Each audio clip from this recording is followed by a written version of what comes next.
एक प्रेरणादायक कहानी, हिरण की संघर्ष गाथा। एक बार एक हिरण जंगल में पानी की तलाश में भटक रही थी। वो बहुत प्यासी थी और घंटों से पानी की खोज में इधर-उधर दौड़ रही थी, लेकिन उसे कहीं भी पानी नहीं मिल रहा था। अंततः थककर वो एक पेड़ के नीचे बैठ गई और थोड़ी देर सुस्ताने लगी। हिरण ने खुद को एक झाड़ी के पीछे छुपा लिया ताकि कोई उसे देख न सके। तभी अचानक उसे बहते हुए पानी की आवाज सुनाई दी।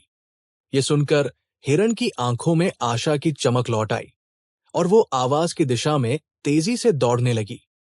कुछ ही समय बाद उसने देखा कि एक बड़ी नदी वहां बह रही थी। उसे देखकर हिरण बहुत खुश हुई, मानो उसे नया जीवन मिल गया हो। हिरण दौड़कर नदी के पास पहुंची और जैसे ही वो पानी पीने के लिए झुकी, उसने अपनी बाईं ओर देखा। वहां एक शिकारी उसे निशाना साधे खड़ा था, हाथ में तीर लिए। दाईं ओर उसने देखा कि झाड़ियों के पीछे एक शेर घात लगाकर खड़ा था, जो उस पर झपटने की तैयारी कर रहा था। पीछे की ओर उसने देखा कि जंगल में भीषण आग लगी हुई थी, जो तेजी से फैल रही थी, और सामने नदी इतनी गहरी और चौड़ी थी कि उसे पार कर पाना असंभव था। चारों ओर से घिरी मुसीबतों के बीच हिरण ने सोचा, अब बचने का कोई रास्ता नहीं है। मरना तो तय है, तो क्यों न मैं अपना काम पूरा कर लूं। यहां तक आई हूं तो बिना हिम्मत हारे अपनी प्यास बुझाऊंगी। हिरण ने अपने डर और चारों दिशाओं की परेशानियों को नजरअंदाज कर दिया और शांति से पानी पीने लगी। उसी समय आसमान में काले बादल छा गए और जोरदार बारिश होने लगी। बारिश की वजह से जंगल की आग धीरे धीरे बुझने लगी। शिकारी ने जैसे ही हिरण पर निशाना साधा, बारिश की एक बूंद उसकी आंख में गिर गई और उसका निशाना चूक गया। तीर जाकर शेर को लग गया। घायल शेर का ध्यान हिरण से हटकर शिकारी पर चला गया और वो शिकारी के पीछे दौड़ पड़ा।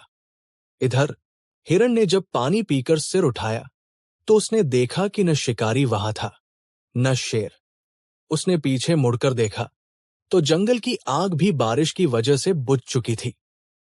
ये देखकर हिरण ने राहत की सांस ली और तेजी से जंगल में भाग गई। कहानी से शिक्षा। ये कहानी हमें सिखाती है कि जीवन में कई बार हमें चारों तरफ से मुश्किलें घेर लेती है। ऐसी स्थिति में डरकर हार मानने या बैठने से कुछ हासिल नहीं होता। जीवन में चाहे कितनी भी बड़ी समस्या क्यों ना आए, हमें अपने लक्ष्य पर ध्यान केंद्रित रखना चाहिए। हिरण ने भी अपने चारों ओर खतरों को नजरअंदाज कर अपनी प्राथमिकता पर ध्यान दिया। उसने पहले अपनी प्यास बुझाई और बाकी चीजें अपने नसीब पर छोड़ दी। अंततः प्रकृति ने उसकी मदद की और मुश्किलें खुद ब खुद खत्म हो गई। इसी तरह हमें भी जीवन में अपनी मेहनत और अपने लक्ष्य के प्रति ईमानदारी रखनी चाहिए। समय बलवान है और जब आप अपने लक्ष्य के प्रति समर्पित रहते हैं, तो प्रकृति भी आपकी मदद जरूर करती है। धन्यवाद।